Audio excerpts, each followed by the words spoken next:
আমার একটা আবদার মনে রাখবেন, আপনার মা বাবা যদি আপনার টাকা দিয়ে ওনাদের পেট চলে, যেটা আমাদের সমাজে বলে আর কি, আপনি চালান আপনি খাওয়ান, এমন যদি হয় এই কথা কখনো চিন্তায় আনবেন না আমি আমার মারে খাওয়াই, এ কথা চিন্তায় আনবেন না আমি আমার বাবাকে খাওয়াই, বরং ওনাদের উসিলায় আল্লাহ আপনাকে কামানোর তৌফিক দান করেছে। মনে রাখবেন, মা বাবার জন্য প্রতি মাসে আপনার সামর্থ্য অনুযায়ী কিছু খরচ রেখে দিবেন। জোরে জোরে জোরে প্রত্যেক মাসে সন্তানের পক্ষ থেকে মার জন্য একটা আলাদা হাদিয়া দিবেন, বাবার জন্য একটা আলাদা হাদিয়া দিবেন।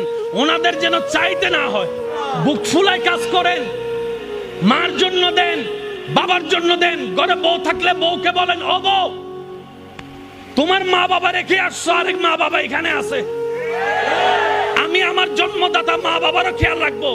ওই মা বাবার কারণে যে তোমাকে পেয়েছি, ওই মা বাবারও খেয়াল রাখার চেষ্টা করব।